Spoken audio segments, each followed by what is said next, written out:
back to another video of Pink Ambitions, Sonnet 73 by William Shakespeare. I'll be giving you the answers for part 1 questions, and I'll be going to the themes, tone, imagery in this video. So if you didn't see my part 1, then I will link it down in the description box below, so you can check that out later. Anyways, these are all the answers. I'm not going to go through these. These are just the answers for the previous set of questions in my video, and I'm gonna just give you some time so you can look at these and get the answers for these. Let me just make it smaller so you might be able to see it more effectively.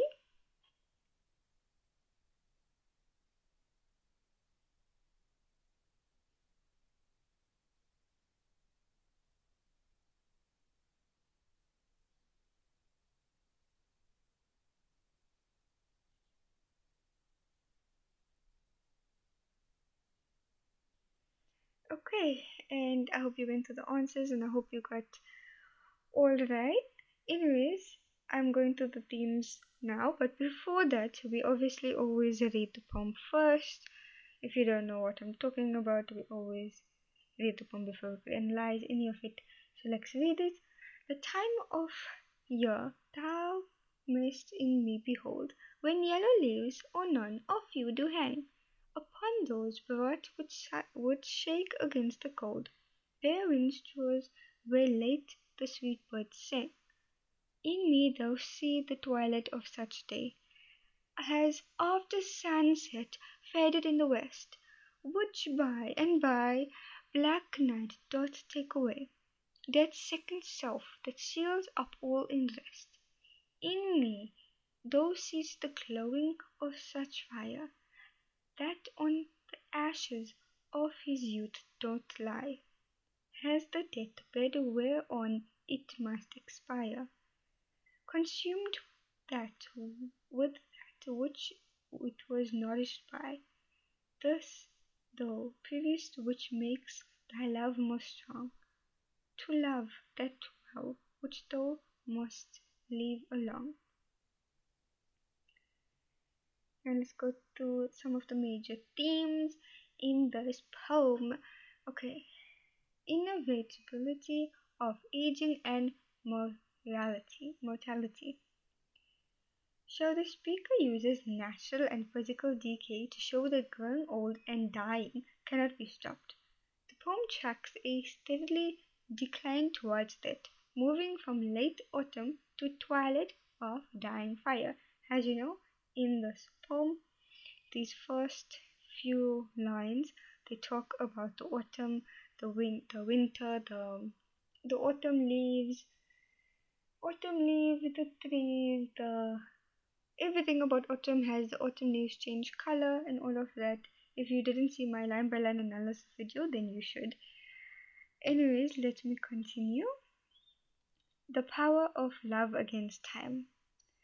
The poem suggests that love is actually more deeper and more precious because life is short. Knowing that time together is limited caused the beloved to value the speaker much more in the present moment. Now we are talking about these lines upon where he speaks about death. So as death will come and they will not be together because their time together is not for very long. So that now that they value each other more because they know that their time together is not very long. Anyways, relationships between youth and decay. The poem highlights how this very thing that sustains life and youth eventually brings about its end. This is shown through the wood of fire, which feeds the flames but eventually smothers them with ash. So like the wood, when you burn a fire, wood helps the fire burn, but eventually it's the wood that turns the fire into ash. So wood is something that brings about the sparks but also washes out that fire. Not washes, but it like suppresses the fire at the end. Anyways, tone, melancholical and somber. So, melancholical, in simpler terms, it just means sad or gloomy, if you would say. And somber means serious. It's a serious poem. There's no jokes or anything. They talk about feelings, so it's very serious. The speaker feels a quiet sadness and a recession about his aging body. The language is dark, cold, and slowly paced, reflecting the sense of approaching loss and decay. Next is intimate and urgent. So the couplet is in the final two lines, the tone shifts to become warm, direct, and deeply appreciative.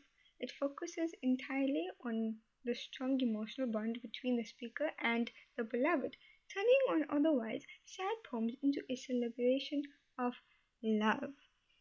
So always remember that there can be many different tones within a poem. So as we can see here, the last two lines represent a more loving tone, and the first few lines, it's a different type of tone. So it's always many different tones. Always remember that tone is the speaker's, is the author's or speaker or author's attitude when he or she was writing the poem. And then lastly, we have imagery. So, what are the core imageries of this poem? Imagery is the picture that is painted in your mind when you read this poem. So, what do you think of? The autumn landscape. So, words reflecting this is yellow leaves of you or none of you. So, the speaker paints a picture of winter arriving, focusing on shivered branches. So, this line, the imagery represents loss of youth, vulnerability, and physical beauty. So, they're talking about winter as arriving, but usually, if you're South African, it would be the opposite because we are on the other side of the world here. So, but in this poem, in this context, he was uh, he was focusing on how winter is arriving after autumn. Anyways, we on architecture. The phrase, this phrase here evokes a visual image of abandonment, roofless churches where religious singings have stopped. This links the speaker's aging body to structures that were once scarce and full of life but are now broken by time. Faded light, the image of twilight, sunset, and black night provides a visual representation of life slipping away. Night is personified as death's second self, turning the natural event of bedtime into an image of eternal rest, so of death. Next, the choked fire. So we think of a fire, vivid image of a fire resting on its ashes, the bed upon it must expire.